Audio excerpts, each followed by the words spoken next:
What's up, neighbors? It's your favorite girl next door, Kendra24K. Welcome back to my channel, and welcome to, if you're here for the first time, for this Walk With Me series, which is focusing on just walking for daily physical health and mental health. We're trying to get our 10K steps in and just familiarize ourselves with the neighborhoods. So this is just a Walk With Me series where we just talk about life and encouragement.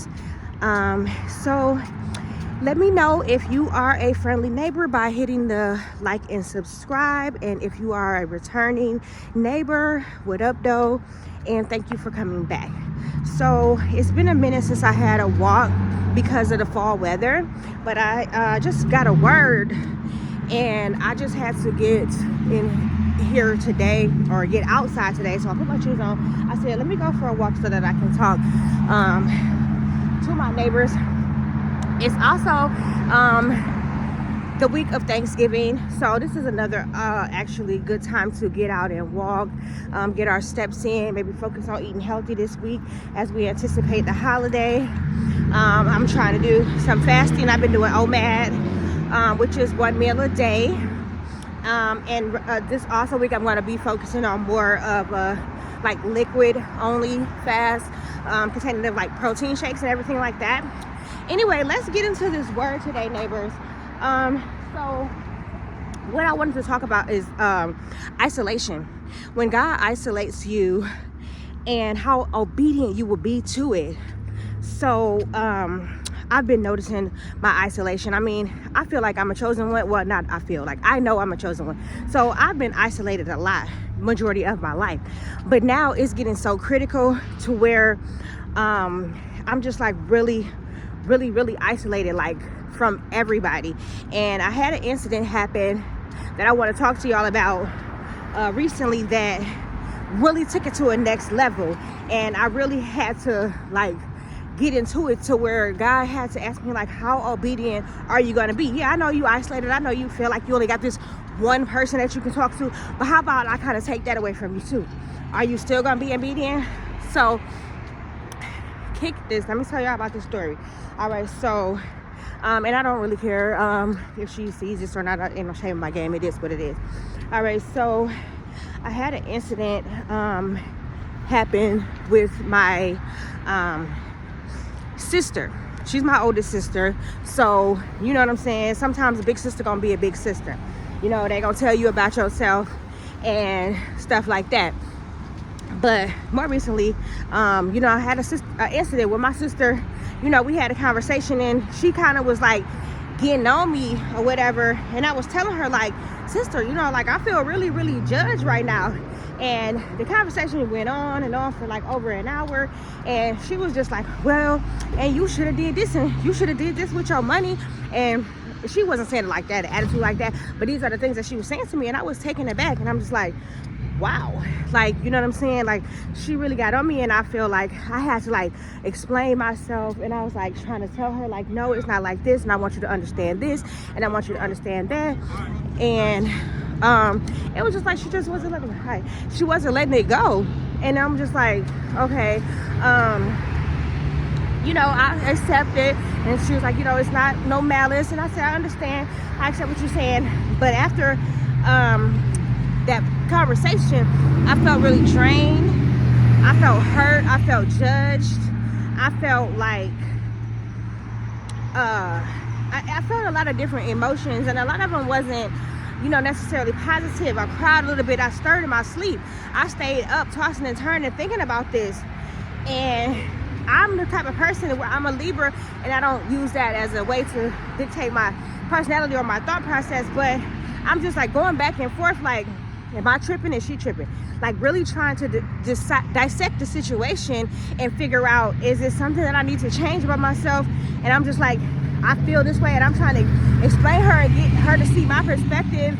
And she did what she said she did, you know, a little bit, but I don't know what she fully understood about my part of the conversation. So a couple of days went by, and we usually talk every day, you know what I'm saying? We just kick it like that or whatever. a couple of days went by and we hadn't really talked because I kind of withdrew. I ain't gonna lie, because that's what I do. I go within. And so I withdrew and I was like, hey, a couple of days went by and she texted me and she was like, hey, I've been thinking about our conversation and I just feel like I was wrong. I feel like my approach was wrong, and I truly apologize. I'm going to tell you to your face when I see you, but I wanted to just send this through this message and let you know that. So I responded back to her and I said, thank you for saying that, because that's how I had been feeling. I felt like I was owed an apology, and I felt like, you know what I'm saying, like, forgive me, y'all. This is how I felt like. It's like, first of all, I'm the type of person I do not like unsolicited advice. If I didn't ask for help, if I'm not seeking help, I'm a grown woman. I'm somebody's mother. I don't care who you are. Don't tell me what I need to do. I don't like those phrases and those words. Oh, you need to, you should, let me tell you how to do this if I didn't ask. Now, if I ask you for your advice, if I say, hey, what should I do? And then you tell me what I should do or what I need to do, then I'll accept it. But if this comes out of nowhere, you just, you need to do this and you need to do that and you need to change this and you need to stop doing that and you need to start doing this. Who asked you? I didn't. So why are you telling me this information? You know what I mean? That's how I feel about things like that. But so, that's how I felt. And I was like, yeah, I didn't ask for no help in this situation. I got it under control. And furthermore, I feel like you or nobody else don't know what I talk to God about when I say my prayers. You don't know what I got going on in my mind. You don't know the plans that I have. You don't know the plans that God's had for me. All you see is my circumstances and you see surface. You don't know, and I'm not telling nobody nothing. I don't care how close we are. You know what I'm saying? I've learned to, you know what I'm saying, keep my mouth closed about things, especially things that haven't fully manifested itself in our reality yet. So, yeah, so I don't appreciate when people do that. You know what I mean? You could send somebody spiraling with that, that judgment type of situation. Oh, you think you got they life figured out, and you can only see what you see on the surface. So anyway, I felt like that, and I had got defensive with him myself. So what did I do? I was human. I did what most people do. I took it to social media. But when I took it to social media, it was because after I had talked to God about it, and I had gone with it myself, and I had thought about it, I lost sleep over it, I came to the conclusion, like, yeah, I felt bad because I was trying to over-explain myself and get somebody to see. What does it matter? It doesn't matter who these people are. It doesn't matter if they're your closest friend. It doesn't matter if it's even your partner. Like, you don't have to apologize. You don't have to try to get people to see your perspective. You don't have to try to over-explain yourself. You don't owe anybody that. And if somebody feels, and then especially people that feel comfortable coming into your space, coming to where you are and telling you what you need to do and not do, counting your money, telling you how to spend your well-earned money, no, that is not okay. And don't apologize for it. And then furthermore, yes, I have flaws, but so do you. So if you feel comfortable coming to me and telling me about my flaws that you see in me, I'm gonna start holding up a mirror to you. Say, you know what? I've noticed some things about you too. I got some thoughts and opinions too. Sometimes you have to start holding up a mirror to people because they get beside themselves. So I took it, but that was a lesson that I learned. So I took it to Facebook. And this was in the couple of days, those 2 days that, I kind of withdrew after the situation happened. This was before the apology. Mind y'all, keep up. Okay, so I took it to Facebook and I made a status. And I said, I'm no longer allowing people to come into my space and give unsolicited advice and tell me about what I should and shouldn't do. I'm no longer apologizing for what I do and don't do unless I feel it necessary. Other people need to take accountability of their own lives and stop projecting onto people, especially when you think you see them as weaker or less than in some area of their life. That was my lesson. And that was something that I had to say to not only pertaining to this situation, but to every situation and every person. So it wasn't personal. It was personal to me, but it wasn't necessarily personal to her. Yes, the situation that the conversation did kind of fuel it, but it was more than that. So I made a status, and then afterwards, that's when I got the apology. And then, everything was fine. Everything was fine up until last night. Mind you, this is days later. We've seen each other, we've hugged, we've talked it out, we've done everything. I thought we've moved past it. So then I get a message, and she's like, hey, sister, I'm scrolling on Facebook, and I see that you made a status about me. And, it was kind of like, basically she made it seem like I subbed her, like I made a subliminal post about her or whatever. She was like, and now I'm offended. And I said, well, hey, sister. I said, I didn't make a post about you. I made a post about me. And it wasn't, saying subliminal. I said also the same things that I said on the post, I said to you on your face when we had the conversation. But it was more so, I told you I learned some lessons, and that going through that with you. And that's what I was posting about, the lessons that I learned having went through that. And she was like, well, yeah, but it was still about me. But you know what? It's okay. I just have to understand that I be trying to help people, and I just need to know when my time is up, and it's just time for me to focus on me and you focus on you and all of this type of stuff or whatever. And she's like, but we still good. And I said, yeah, absolutely, we still good. I totally understand. Yes, it's about to be a new year. We're going into a new season. You focus on you, I'll focus on me. That's totally necessary, sometimes inappropriate. I'm not offended. Let's get it. 2025, let's go up. You know what I'm saying? And kept it moving. But afterwards, I just was like still in awe, because that's how things happen. And I wanted to go into details with her about this, but I said, no, this will be contradicting what I had just said. I'm not going to keep trying to explain myself. I said what I said. I meant what I said. And that's it. Take it how you want to take it.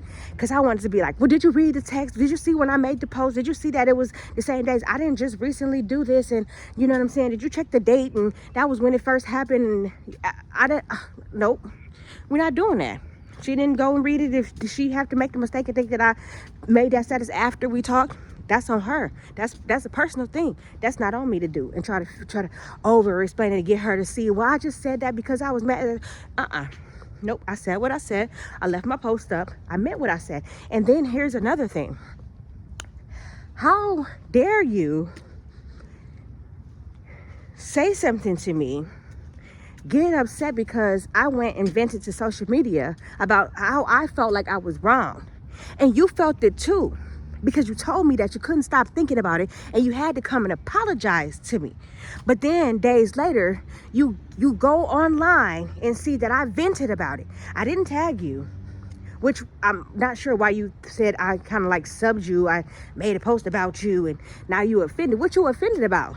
First of all, would you have liked for me to tag you? Would you have liked for me to air our business out? Nobody knows who I'm talking about. Nobody knows about the conversation that we had except for you and I, unless you told somebody, because I didn't. It's not like it was a public thing. This was a phone conversation and an in-person one-on-one conversation.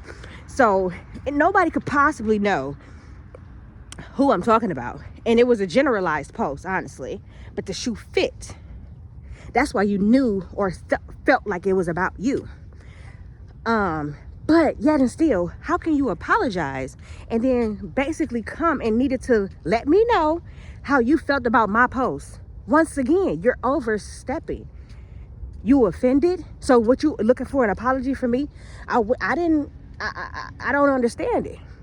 And that's how things happen like that. And it's so sad. This is like a so minor situation, but you see how people will offend you and then still turn around and make you the bad guy when you defend yourself. And then you apologize and then still turn around and tell me, well, now I'm offended. You know, you still had to take it a step up and say, you know, like, it wasn't enough for you to just apologize and let it be done with it. You couldn't just be wrong and move on. You had to find fault in me. And that's what hurts. And what hurts even more is this situation is something that I would go to my sister about. This is how close we are. These are the things we talk about. And then we encourage one another. And we, you know, uplift one another. We, you know, say, yeah, you're not wrong. You know what I mean? And stuff like that. But this is something that I totally had to take to God. And now I'm storytelling about it because I've already prayed about it. I already talked to God. But that made me feel even more isolated. And it's like, it's not a big deal. And I felt sad too, because I wanted to be like, sister, please don't make a big deal out of this. Because people are liable to like fall out, because now I feel like you feeling a certain type of way. And I got to stand my ground. I got to stand 10 toes. I'm not apologizing. I'm not about to try to explain myself. I'm going to leave it just how it is. And we're going to move how we move accordingly to our hearts and our will. And I pray that it don't come to that, but I'm prepared. It's not going to be a big falling out thing. We're not going to fight about it. But it could kind of, you know, I'm going to withdraw. She going to withdraw. We're not going to be as close as we once was. Not literally. That's still my sister, and I love her to death. But, you know what I'm saying? Certain things now I realized I couldn't call my sister. The only one person I feel so isolated already from everybody. And that's the one person I wanted to call to talk about it, and I couldn't. I said in my car about it. I said up at night about it, and I only could talk to God. And then another lesson came to me. That was God asking me, like, yeah, how obedient are you willing to be?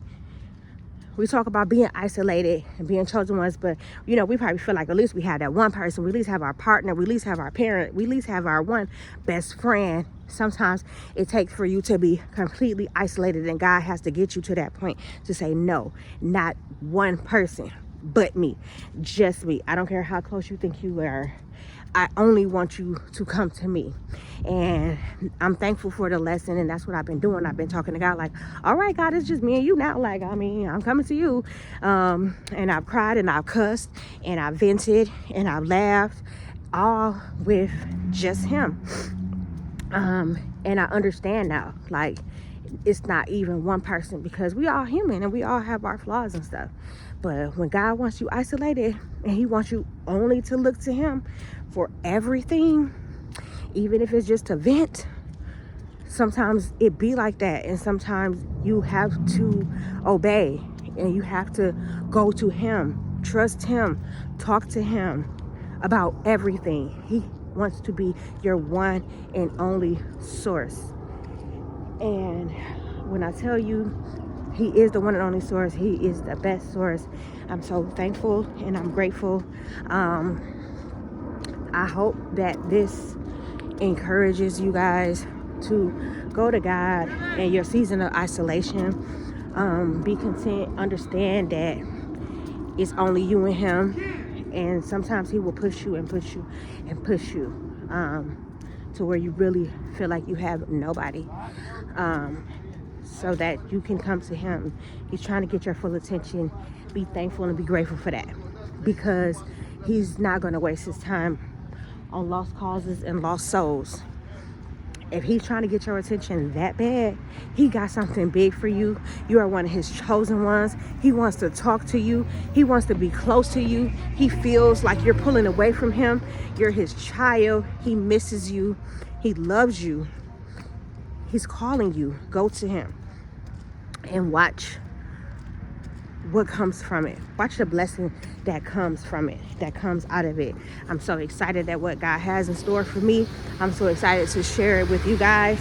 Can't wait to go on a walk to tell y'all about all of the good news. So be encouraged. I hope this encourages somebody. I hope it resonates with somebody. If not that, I hope it was bless me, God. I hope it was, if it was not nothing, just a good story. So yeah, neighbors, like I said, thanks for walking with me. I'm coming to the last leg of my walk, so I'm going to end this video And hit the like, hit the subscribe. It's free. Also, lastly, I want to do a follow train. This is just the end of the video. I want to start a follow train on YouTube. They have them on TikTok where it's a follow for follow, the Black Girl Follow Train. If you're not familiar with it, look it up. But it's just when all of the followers help each other out by following each other. YouTube is a great community. I would like to start a subscriber train to where we all help each other out and just go to each other's pages and hit subscribe. I know we all can use the help. I think it's a great idea. I think it'll be great for engagement and just helping us get monetized for the new year. So if y'all agree with me, right now it's till the end of December. I'm going to be subscribing to everybody who subscribes to me.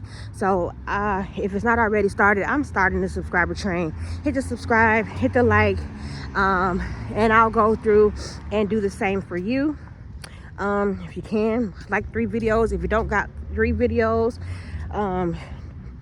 up, that's okay. I'll like the one you have, or all 2 of them, or whatever. Let's just engage. Let's help each other out. It's free. What more can we do? So yeah, you guys hit the like, hit the subscribe. If you see me around the neighborhood, say what up, though. It's your favorite girl, Kendra 24K. Favorite girl next door, signing out. All right, see y'all later, neighbors.